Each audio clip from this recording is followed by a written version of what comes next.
Assalamualaikum rahmatullahi wa barakatuh guys. It is Nafeesa Fiaz here and you are watching the psych exam series. If you are looking forward to take any psychological exam, then welcome. This is the right place for you. In this particular video, we are going to discuss the CSS Psychology paper number 1 of the year 2002. As you guys can see here, we have 20 MCQs and we will discuss 10 of them in today's video. So without wasting further time, let's get to it.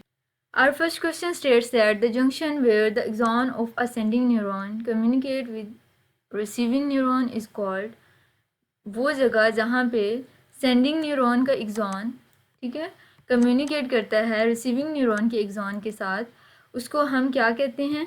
उसको हम synapse कहते हैं. ठीक हो गया. Our next question is, the autonomic nervous system differ from the somatic nervous system in that its operation is largely, तो autonomic nervous system as the name implies is involuntary. ठीक है, और इनवॉलेंट्री से यहाँ पे क्या मुराद है कि ये वो सारे काम कंट्रोल करता है जो हम कॉन्शियसली नहीं कर रहे होते हैं. वो सारे bodily functions like heart rate, हमारा डाइजेशन, रेस्पिरेशन, ये सारी की सारी चीज़ें कौन कंट्रोल कर रहा होता है? हमारा ऑटोनॉमिक नर्वस सिस्टम. ठीक है. उसके बाद अगला क्वेश्चन हमारा क्या कहता है? The most fundamental principle of perceptual organization is called. अब आपको ये पता होना चाहिए कि जो परसेप्चुअल ऑर्गेनाइजेशन है उसके कितने टोटल प्रिंसिपल्स हैं. ठीक है, उसके टोटल 6 प्रिंसिपल्स हैं. वैसे गेस्टार्ट वाले तो उनको लॉज कहते हैं, लेकिन it's more appropriate to say them principles. ठीक है, और ये यहाँ पे देखें, law of similarity, law of pregnance, law of proximity, continuity, closure and common region. ठीक है, तो यहाँ पे अगर आप देखें तो आपको इन सारे लॉज में से कौन सा एक लॉ यहाँ पे नज़र आएगा? Law of closure. ठीक है, that is this one here. उसके अलावा बाकी जितने भी हैं लॉज हैं ही नहीं है परसेप्चुअल ऑर्गेनाइजेशन के. यहाँ पे ऊपर लाइट एडाप्टेशन का जिक्र किया हुआ है, वॉले प्रिंसिपल का किया हुआ है. यहाँ पे मैंने कुछ डिटेल इनकी लिखी हुई है कि डार्क एडाप्टेशन क्या होती है. बेसिकली जब हम एक डिम इन्वायरमेंट में अचानक आते हैं from the bright light environment. ठीक है, तो एज अ रिज़ल्ट हमें पहले तो कुछ नज़र ही नहीं आता, लेकिन थोड़ी देर के बाद हम उसके साथ उस इन्वायरमेंट के साथ अपने आप को एडजस्ट कर लेते हैं. तो वो जो हमारी एडजस्टमेंट होती है वो क्या होती है? Dark light adjustment.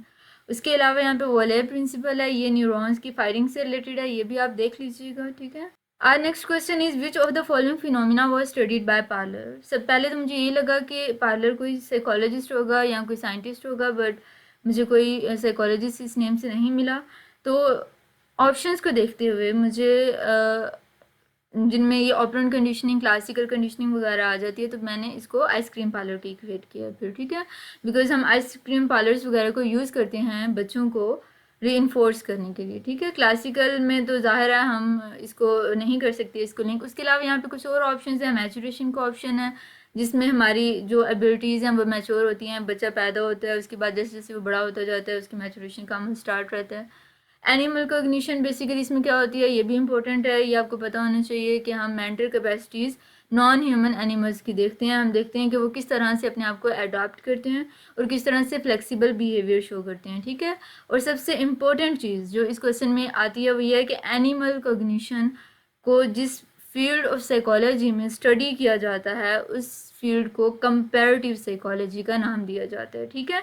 Our next question states that what can occur if a person believe that a connection exists between an act and its consequence, जबकि रियलिटी में कोई रिलेशनशिप नहीं एग्जिस्ट कर रहा वहाँ पे. ठीक है, सिर्फ ये पर्सन की अपनी थॉट है, उसका अपना बिलीव है कि कोई कनेक्शन एग्जिस्ट कर रहा है. वैसे तो इसका इल्यूजनरी रिलेशनशिप भी इल्यूजनरी कोरिलेशन भी इसका आंसर हो सकता था, लेकिन वो उस केस में होता अगर यहाँ पे उन्होंने 2 आइटम्स का तज़किरा किया होता. यहाँ पे इन्होंने एक एक्ट एंड इट्स कॉन्सिक्वेंस की बात कर दी है, तो इस केस में इसका आंसर होगा सुपरस्टिशियस बिहेवियर. ठीक है, सुपरस्टिशियस बिहेवियर ऐसा होता है ना जिसमें हम कहते हैं अगर हम ये करेंगे तो एज अ रिज़ल्ट लाइक हम अपना डिज़ायर्ड बिहेवियर जो है वो हासिल कर लेंगे. For example if someone says that कि मैं ये पर्टिकुलर ड्रेस पहनूंगा तो मेरा इंटरव्यू क्लियर हो जाएगा.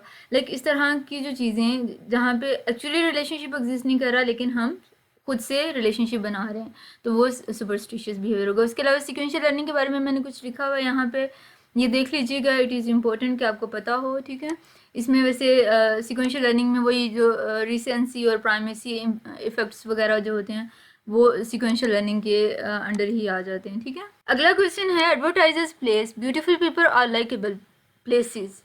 And objects with the product they are trying to sell because these items. क्यों वो ऐसा करते हैं कि वो खूबसूरत जगहों की तस्वीरें दिखा रहे होते हैं अपने प्रोडक्ट के साथ, खूबसूरत लोगों की तस्वीरें दिखा रहे होते हैं, बिकॉज ये जो खूबसूरत जगहें होती हैं, लोग होते हैं या ऑब्जेक्ट्स जो होते हैं, ये ब्यूटी इंसानों को अट्रैक्ट करती है, राइट? ऐसी बात है ना।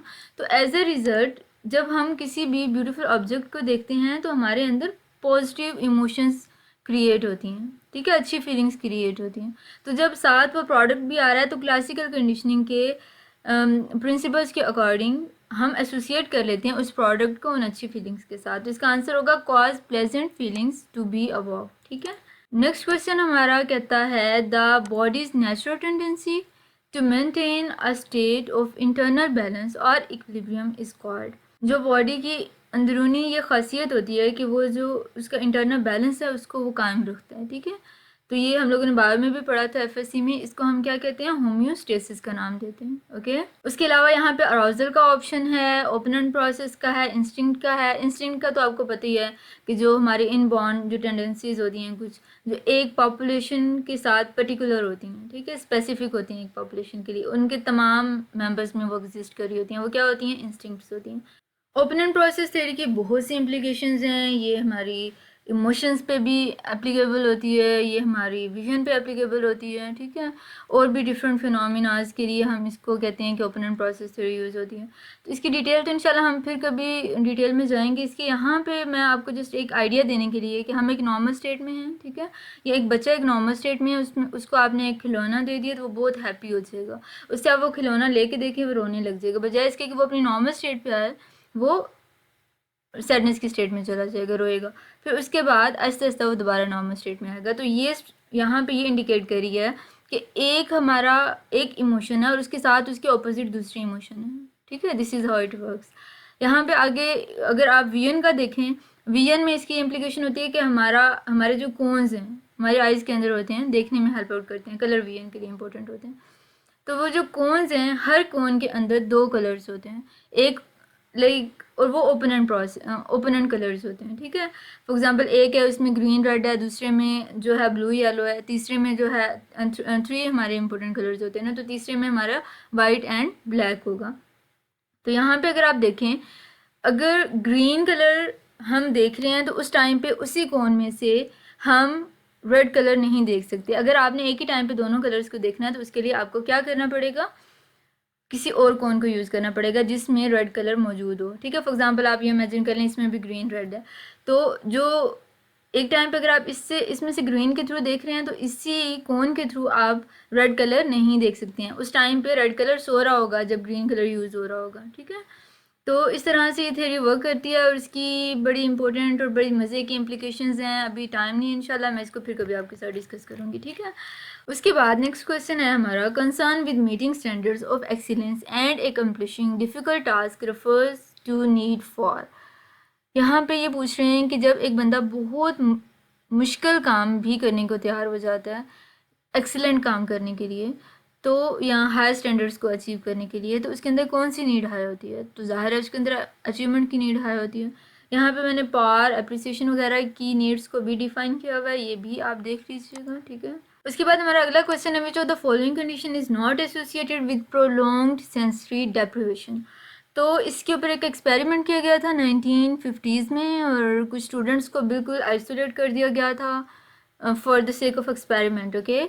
और ये किया गया कि वो बिल्कुल डार्क कमरा था, उसमें कोई लाइक ना आवाज़ वो सुन सकते थे और ना वो देख सकते थे बिकॉज वो डार्क कमरा था, ठीक है। तो वो सेंसरी डेप्रिवेशन की एक स्टेट उनके लिए क्रिएट कर दी गई। तो 24 घंटों के दौरान उन बच्चों को सिर्फ खाने के लिए या वॉशरूम यूज़ करने के लिए निकलने दिया गया। तो एज अ रिज़ल्ट ये देखा गया कि इतनी ये जो सीवियर सेंसरी डेप्रिवेशन की स्टेज है, इसके बाद बच्चों के अंदर जब वो नॉर्मल लाइफ में आए तो उनके लिए कंसंट्रेट करना बहुत डिफ़िकल्ट हो गया, ठीक है। उनको हेलुसिनेशंस होने लगी और इवन वो एक कन्फ्यूजन की स्टेट में चले गए, ठीक है। तो यहाँ पे जो आंसर इसका होगा, यहाँ पे उन्होंने पूछा हुआ कि नहीं थी स्टेट डेप्रिवेशन की, वो है सेटिस्फाइंग रिलैक्स फीलिंग। ज़ाहिर है जब आप सेंसरी डेप्रिवेशन कर रहे हैं तो रिलैक्स फीलिंग तो आने से रही, ठीक है।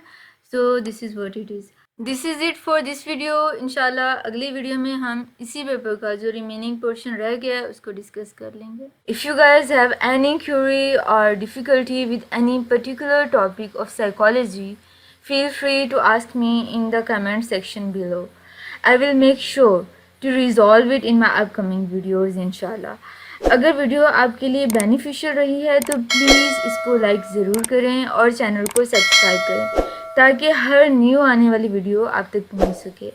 अपना बहुत ख्याल रखिएगा। मिलते हैं अगली वीडियो में, तब तक के लिए अल्लाह हाफिज़।